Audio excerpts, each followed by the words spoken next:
Yes, Pro tuguhaye ikaze mu kiganiro The Big Friday Live. Ya murakoze cyane kumpa ikaze muri kino kiganiro canyu The Big Friday Live. Ndishimye ndaryohewe kuba suye kandi kuvugira kuri media y'u Rwanda. Mu Rwanda ni nkumuhira, ndahafise inshuti, ndahafise ababanyi, ndahafise abagenzi. Okay, neza cyane. Akenshi nkunda guhera ku izina bitewe wenda n'uwo turi gukorana interview muri rusange. Iri zina rya Pro ryaje gute, wari create gute, hanyuma rikaba official nk'izina ukoresha branding ibikorwa byawe muri rusange? Je nitwa Amis, hama aho izina Pro ryakomotse.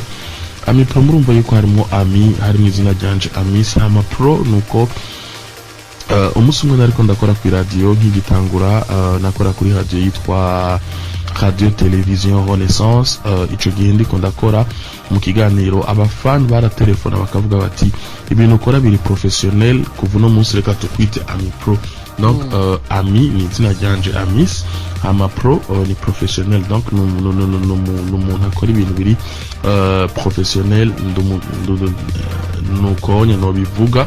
Okay, hanyuma tukiri kuri Pro mu byukuri yaba akiri umujene cyangwa se Pro yaba ubungu afite family cyangwa se yarubatse, ubu ni papa w'abana? Sindubaka ariko ndafise umwana umwe w'umuhungu yitwa Ishimwe Gold Lowan Nathanael Magic Marley.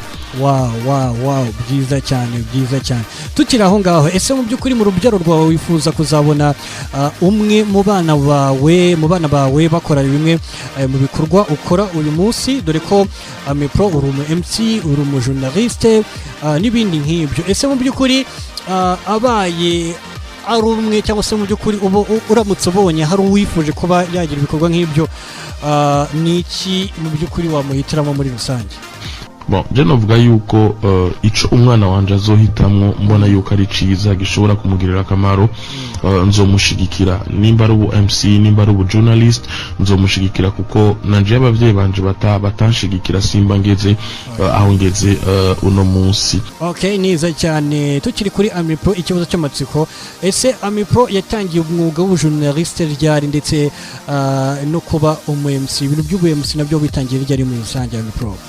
Ni kera cyane, haraheze imyaka 10 ndumumenyesha makuru, haraheze imyaka 7-6 ndumu MC hano mu gihugu cy'u Burundi, ndetse no mu bindi bihugu, uko ndamaze no kuja mu bindi bihugu ngiye gukora kano kazi. Okay, byiza cyane.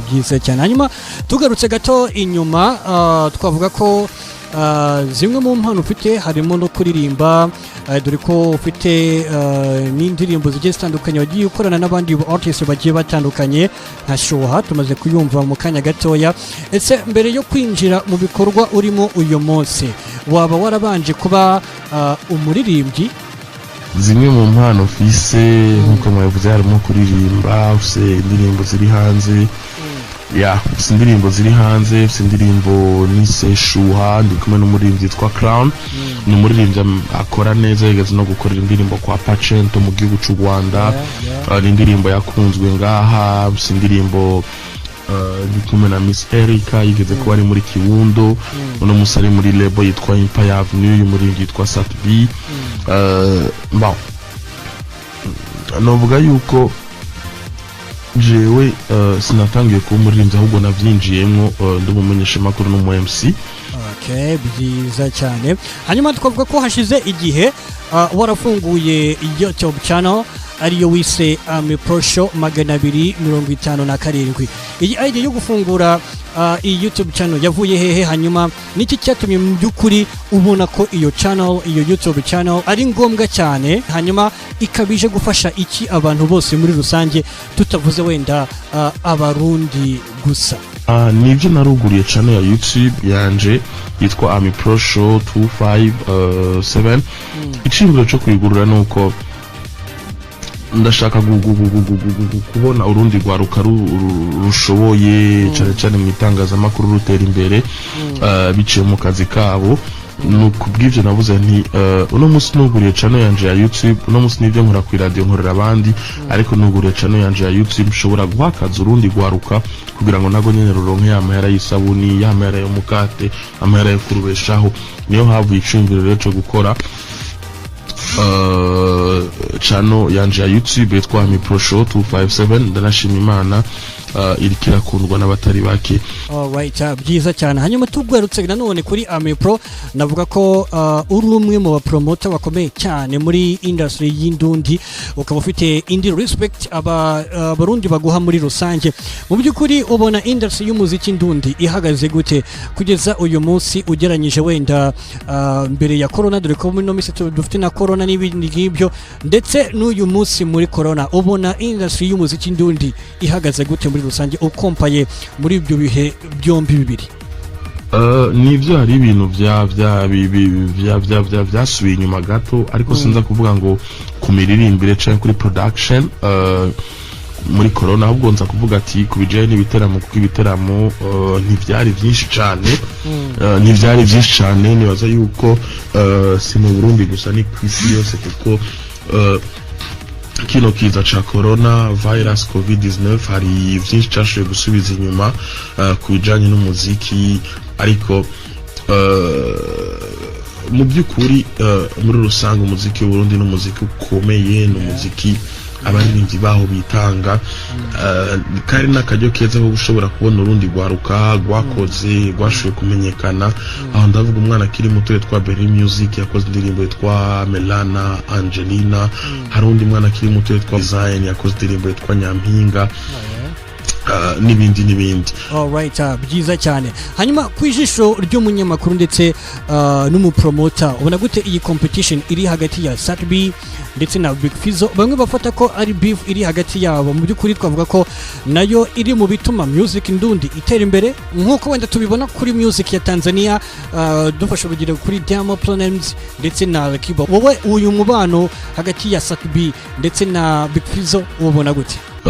Nta beef ihari nkuko mwavuze ati ngo bamwe bafata nka beef, ariko nta beef ihari hagati ya Big Fizzo na Satbi. Fizzo no muririmbyi akomeye, no muririmbyi yashoboye kuinspira benshi, no muririmbyi amaze imyaka myinshi ari muri career ya music. Nibaza yuko no mu gihugu cy'u Rwanda mu mutahura cyane, kuko aramaze gufasha n'abaririmbyi batari bake bo mu gihugu cy'u Rwanda.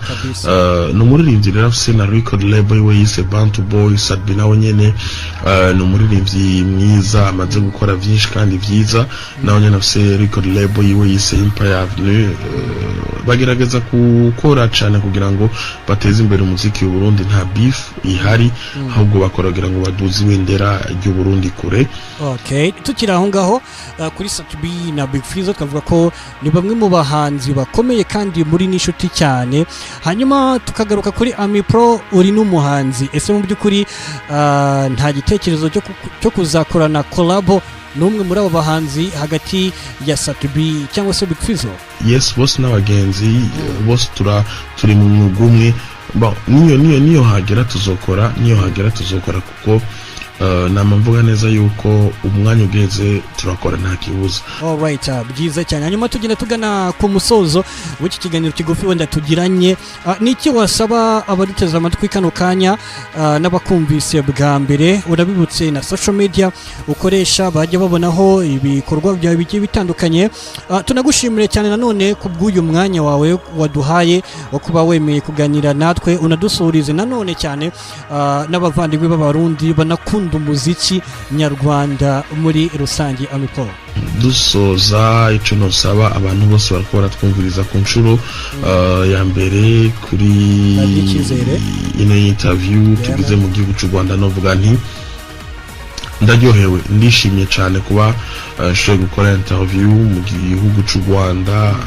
Nari maze gukora n'ivyo nyinshi, narakoze muri Isango, narakoze kwa Philipita, narakoze kwa Yago n'ahandi, ariko ndaryohewe cyane.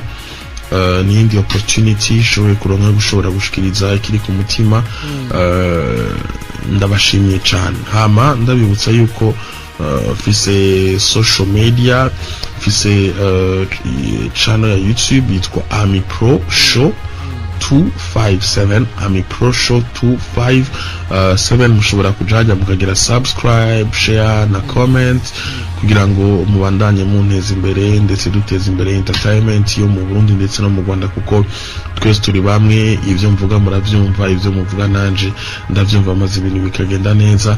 Hamashimire the professor, the one and the only my best radio presenter in Rwanda. Wakoze cyane. Hama abakunzi ba The Big Friday live, man bahezagire cyane. Yeah man.